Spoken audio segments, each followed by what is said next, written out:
I'd awakened from my mid-afternoon nap to a familiar shaded sky. Living in the Midwest, thunderstorms are routine in the summertime, and along with that, tornadoes. My town in Oklahoma was under a tornado watch twice a week, it seemed like. 3 or 4 times a year. It would become a full-blown tornado warning, with a touchdown occurring once or twice a year. It didn't bother me much at this point, as a tornado had never come close to hitting my neighborhood. I usually didn't bother with going into the basement, reserving it for only when the wind picked up, and I had plenty of signs for when things were getting serious. The short, spindly trees that lined the sidewalks would nearly turn inside out, the stems bending at 90-degree angles. The clouds would rush and rumble like a rapid river crossing over the rocks. Leaves would spin and soar faster than the average person could run, and some roof tiles would follow suit. To someone in California, this would be horrifying, but it's something we've become accustomed to. It's something you have to put up with if you're going to live in Oklahoma. This region is most certainly not recommended for astrophobics. Glancing out the window, the clouds were noticeably moving. But it was more at a jogging pace, not enough to be cause for concern. They were darker than usual, however. Usually, the clouds that form with a tornado were dark gray. These were closer to black. It wasn't anything I'd never seen before, but it looked like the storm would be one of the more severe ones. I flipped on the local news to see what they were reporting, and on the screen was a weatherman wildly waving across the radar, which was blotched with red, yellow, and green. He said that a multitude of counties, mine included, were under a tornado warning for the next 20 minutes. He was taking it seriously, but he didn't sound panicked, repeating his mantra that everyone should go into their tornado shelters, get off the roads, and stay away from the windows. I sat up and tried to shake off that post-nap grogginess so I would be ready in case the situation worsened. The weatherman continued speaking with haste, his voice cracking from time to time and becoming more hoarse as he tried to get the viewers to understand how serious the situation was. He said that a tornado was forming about 10 miles from my house, and all signs pointed to it being a big one. Many Oklahomans have terrible memories of tornadoes turning entire neighborhoods to fields of timber and glass. Trees debarked, cars obliterated, and buildings hollowed out. This was the damage of the dreaded EF5, the strongest tornado known to man. One had never come close to my town, and even here they're extremely rare. The last one was more than 5 years ago and stayed out in the fields, which spared the lives of hundreds of people, but damned plenty of livestock to a twisted fate.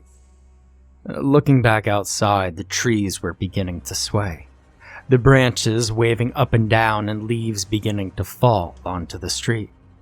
The clouds had begun to move faster, but they still weren't worryingly quick. However, the clouds were now a layer of black that covered up the sky.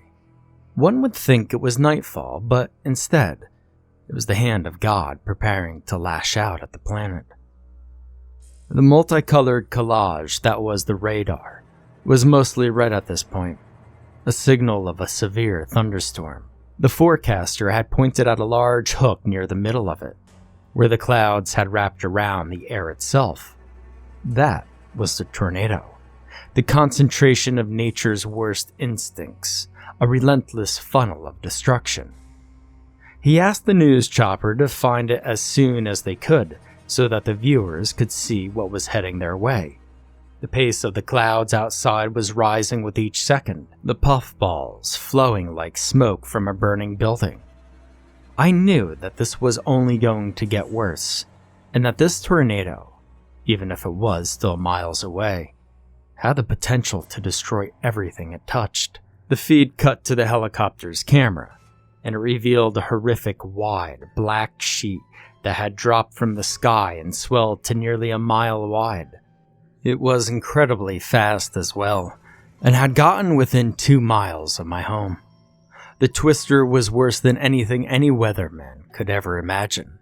Bright blue lights flashed from the beast's roots, those being the explosions of transformers and the cracking of power lines.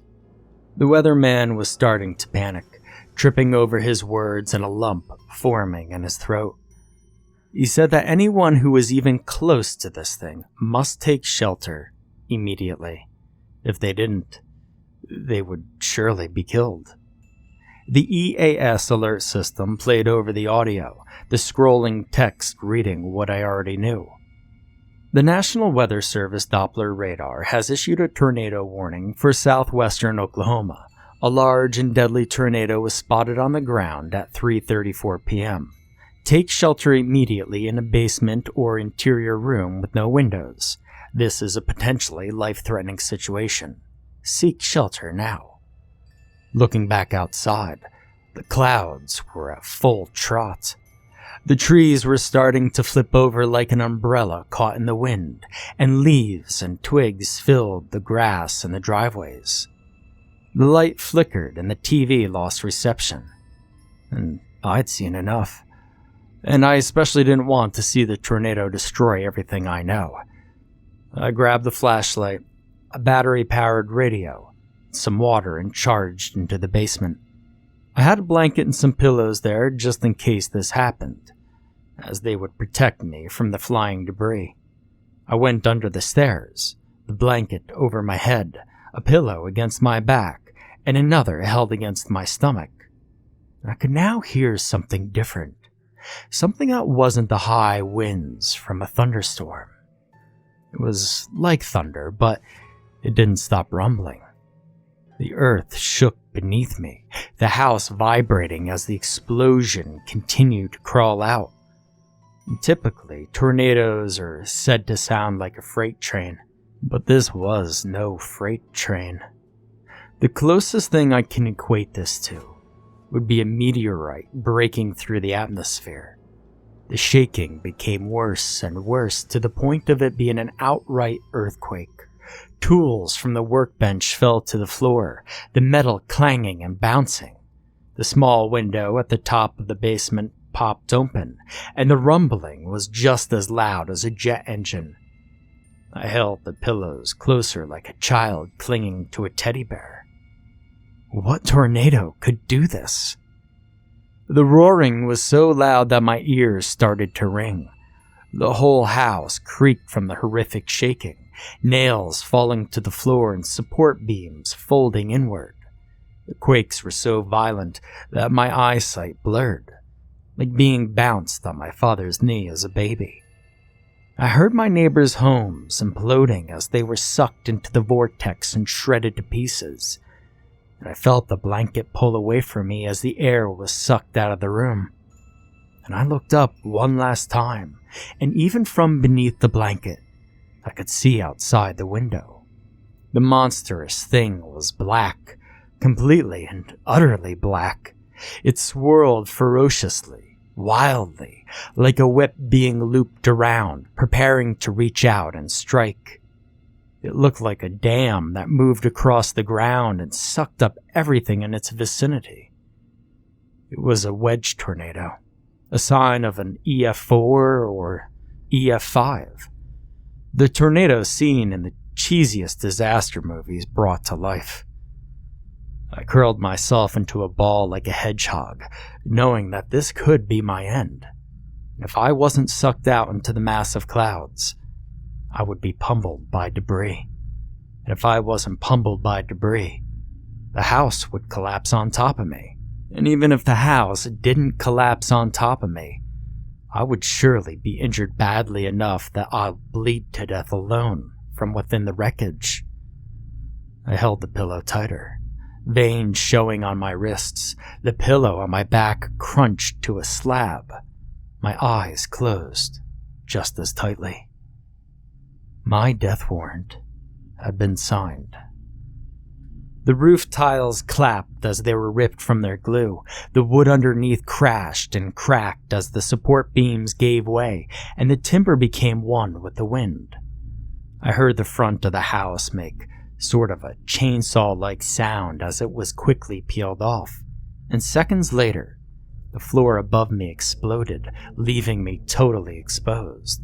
The stairs above my head and the bed sheets used as armor were the only things keeping me alive. I felt the wind dragging me across the ground, the blanket roughly pulled upwards from the gusts, the seams ripped underneath my legs that pinned the sheet to the ground. One pillow slipped away from my back and was lost. All the while, the blast of air destroyed my eardrums. I could see nothing, but I felt nails, rocks, and splinters stab me in the legs and torso. My adrenaline was so high that I didn't feel the cuts and gashes being made across my body, and the wind died down suddenly and light returned to my home. For a moment, I thought I had gotten lucky. I pulled off the blanket and looked up, seeing something truly unexpected. A woman. There was a woman standing on my basement floor about 20 feet in front of me. She wore a gray shirt and black nylon shorts. She had no shoes. Her curly brown blonde hair tied into a bun, and her skin white as a sheet. Above me was the sky, still cloudy but no longer dark. There was no wind, no sound, nothing. The air was frighteningly still, and all I knew was that my house was gone, and that this woman had appeared before me from nowhere. When I looked back from the sky, she had become soaking wet. Her shirt and shorts clung to her body, her skin showing from underneath the shirt. Her hair was totally brown and had a dull shine, and her eyes covered by the sagging strands of hair. There was no rain, so I'll never know how she could go from dry as a bone to wet as a sponge in seconds. As I saw water leaking from the bottom of her shorts, I called out to her, despite my ears having not yet recovered. "Are you okay?" She did not respond. Her facial expression was completely neutral. Her mouth frowned ever so slightly, and her eyes stoic. She turned away from me and pointed to something in front of the house. And it was another wall of furious, swirling black clouds. And that's when it hit me. I was in the eye of the tornado. I threw my blanket over my head and crawled deeper underneath my stairs. The only thing that had survived the first wave of destruction. The wind accelerated dramatically, and the light became blindingly dark. I was once again pounded by bits of drywall, metal, wood, and glass while my stairway began to fall apart. The winds pinned me against the step bottoms where nails jabbed my back and ribs. The top section of the staircase broke away first, the middle seconds later, and I grabbed onto the bottom of the last step, praying it would hold up long enough to keep me tied down. And step after step popped off, allowing more debris to strike me in the spine. And I felt my own skin flapping in the wind, which at this point could have been a black hole for all I knew. And then the second to the last step collapsed, and the wind threw me into the air. My sheet was gone in an instant, and with my last bit of energy, I grabbed onto the final step, my legs waving behind me like a flag during a microburst. I could no longer hear anything due to the tornado's cry, and I believe that my chances of survival were well and truly gone. But to my shock and relief, the wind calmed as quickly as it had risen, and light slowly returned to my eyes. I was alive, but only just. After taking a moment to check for serious injuries, I laid on that final step, one of the only things that survived this hellish storm, for a good 10 minutes to regain my energy, to pull myself together. It was raining buckets, leaving me drenched, but I didn't care. The lukewarm drops pelting my head and back like rocks just let me know that I was still alive. And as the rain started to slow, I finally stood up. Blood ran down my legs, my arms, my face, but it wasn't so much that I should have been concerned about it. The woman I'd seen was gone, of course, as well as everything else. The only things I had left were some concrete walls, a rocky basement floor, and one stair that saved my life. I climbed out of the wreckage to see what remained of the neighborhood, and to my horror, there was nothing. And that is not an exaggeration or an oversimplification. There was nothing left of my neighborhood. This damage was not anything I'd ever seen from a tornado. There wasn't much of anything in terms of debris, just assorted wooden planks and glass shards scattered around the neighborhood.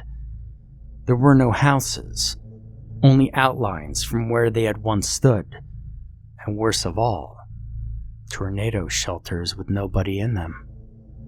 There were no debarked or uprooted trees. Instead, there were no trees or any organic life at all. Even the grass had been shaved away, leaving a patch of dirt and sand.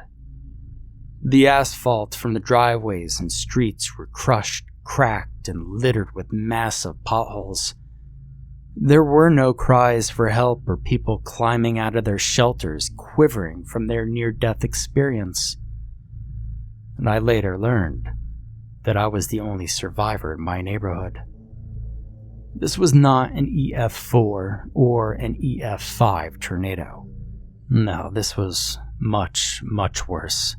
The, theoretically, EF6 tornado, something that had never once happened in history, came to mind. But even that damage, described as that of a nuclear bomb, didn't compare to this. I looked towards the south and saw the bestial storm still rampaging, and it had since gotten worse. It stretched across the horizon, likely around 3 miles in diameter, and was as black as the night. I couldn't hear it, of course. The noise it created was enough to permanently destroy my hearing, and I will be near deaf until the day I die. For a moment, I wondered why this had happened, how this had happened, and what was next.